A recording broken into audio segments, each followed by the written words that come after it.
Good morning, everyone. Thanks for joining us at 7. I'm Tracey McCain. I'm Nuclo. You're watching Eyewitness News here on the Wax. A lot to talk about, but first we want to get a check on that forecast. Meteorologist Jill Gilardi is tracking it for us. Hey, good morning, Jill. Good morning. Hey. Yeah, nice feeling start to the day. Yeah. We're on the right foot. Yes. Okay. And then things kind of go down a little bit tomorrow. Of course. As we start a new month. So we're ending June. It will be hot later today, but not terribly humid. We'll call it a little muggy. Tomorrow is going to be terribly humid. We got a front coming in. It's going to spark shower and thunderstorm development, scattered in nature in the afternoon, in the evening hours. And certainly there will be some impacts to some folks' outdoor plans and travel. Hence why it's a first alert weather day tomorrow. And then a few showers possible on Thursday. But right now it is bright. It is beautiful in Old Saybrook. The temperatures are starting to warm up. We have low 60s inland to some mid and upper 60s and low 70s as you head farther to the south. We are lower than we were yesterday at this time, and then we're going to be bouncing upwards pretty quickly this afternoon, climbing into the upper 80s, low 90s inland, and at the immediate southeastern shoreline, low 80s. Get a little bit farther west, mid 80s for highs today. So a good start to the week, end of June. Then we got some issues to deal with tomorrow. We'll talk more about that in the 4th a little bit later. Caitlin, how's traffic? All right, thanks, Jill. So we've got a couple of issues here to start. 7:02 on your Monday morning.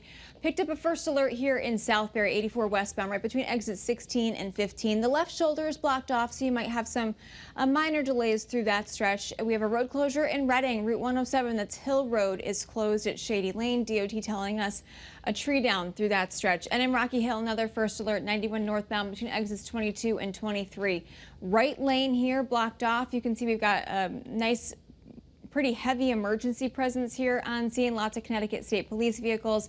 Looks like we've got a couple of tow trucks on site as well at this time. So again, if you're traveling from the Middletown area through Rocky Hill towards Hartford this morning, we will be seeing some of those delays due to that incident. Rest of the state, though, not looking bad. Here's a look in Waterbury, bright sunshine there, and in Meriden along 691 and in Middletown as well. Grab the sunglasses as you're heading out the door. You'll need them. About an hour-and-a-half ride towards the George Washington Bridge on 95 southbound. Rest of the state moving along. Let's quick check at your Connecticut Chevy First Alert traffic report driven by your Connecticut Chevy dealers. All right, breaking news this morning. Police say 2 firefighters responding to a fire in northern Idaho were lured in and then killed in an ambush. Just devastating here. Police say a third firefighter is fighting for his life. Authorities say the suspect set a fire on purpose before shooting at first responders who arrived on scene to put that fire out. Your reporter Naomi Ruckham has more on this tragedy that's unfolding right now. A solemn scene as the bodies of 2 slain firefighters were escorted through Coeur d'Alene, Idaho. There's multiple gunshot wounds. 2 Coeur d'Alene firefighters are down. Local police say they were killed when firefighters came under sniper fire around 2 p.m. local time, shortly after responding to a wildfire on Canfield Mountain. At least 1 other firefighter was injured. Police now believe the suspect set the fire intentionally. This was a total ambush.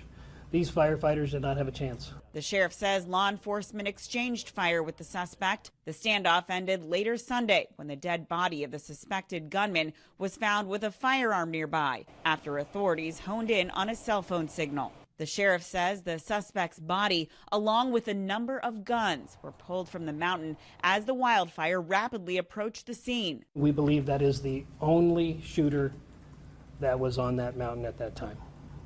So there is no threat to the community at this time.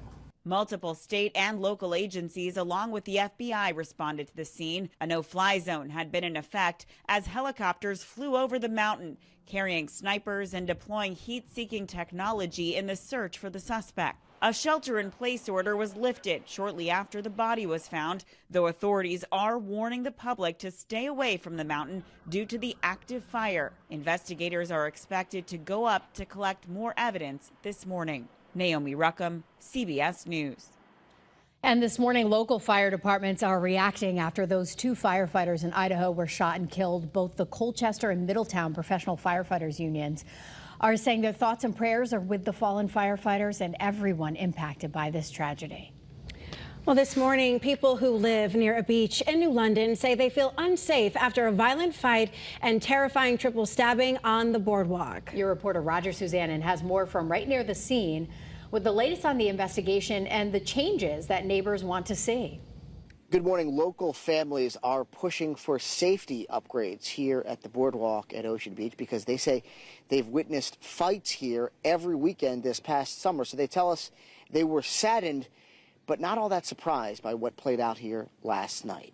Police tell us that around 5:30 yesterday evening, while people were still out here enjoying a beautiful beach day, a large fight spiraled out of control right on the Boardwalk. Eyewitnesses tell us the situation was chaotic and people were running in every direction, and some of those victims were covered in blood. Now, emergency responders, in the end, rushed 3 people to local hospitals who had been stabbed. We've learned 2 of those people are expected to survive, but one person suffered serious injuries. Neighbors tell us that they've worried something like this could happen potentially because there have been a lot of fights here over the past few weeks, which they say is really ruining their summer. People doesn't want to see stuff like that. They want to come here, enjoy the time off and everything else. But when they see something like that, they don't want to come again.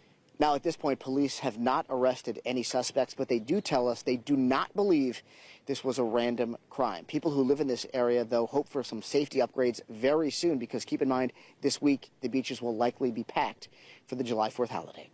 Reporting on the Boardwalk at Ocean Beach in New London, I'm your reporter, Roger Suzanne, Channel 3 Eyewitness News.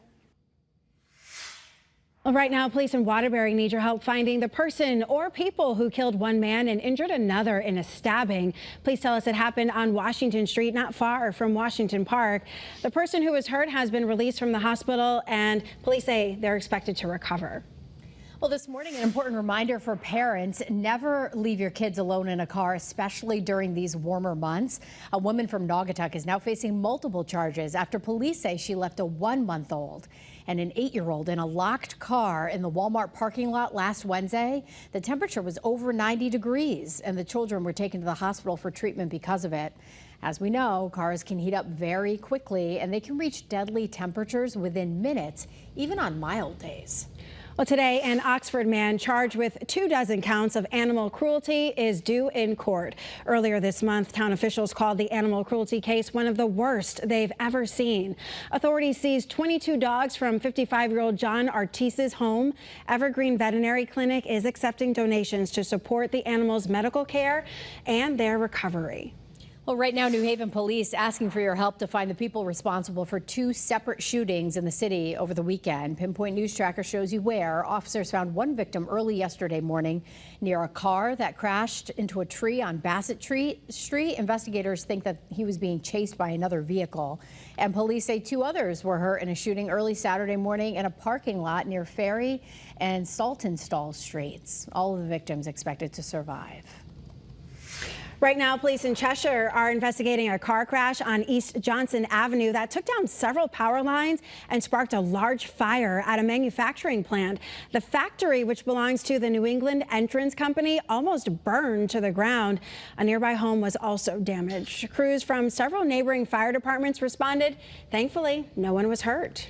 Well, this morning, leaders and advocates in our state continue to speak out against President Trump's budget bill as the Senate prepares to start voting on it in just a few hours here. The bill calls for increases in immigration and defense spending while reducing health care and food assistance spending. Senator Chris Murphy says the bill will do more harm than good. It's going to represent the biggest transfer of wealth and money from the poor and the middle class to the rich in the history of the country. Now, dozens of people gathered across the state at the Capitol in Hartford on Friday to voice their concerns about the bill. Well, right now, it doesn't feel too bad out there. We are going to be tracking these temperatures that are in the 60s and low 70s, certainly heat up. So the most comfortable part of the day is right now. Dew points aren't terrible. It's just a little muggy with those low to mid 60s for dew points. The temperatures today are going to get hot out there, especially inland. We're forecasting those highs in the mid and upper 80s and some low 90s. Better chance for those low 90s popping up in Windsor, Ellington, Glastonbury. So find ways of staying cool if you're going to be outside during the hottest time of the day this afternoon. If you want to go down towards Niantic, though, it's going to be 77 due to that wind off the water, or 80 in Old Saybrook. And then you go a little bit farther inland, and yes, you're going to be a little hotter as well. So today is pretty benign as we close out June. We start July, though, kind of active. More on that upcoming First Alert Weather Day in just a few minutes. Caitlin? All right, Jill, thanks.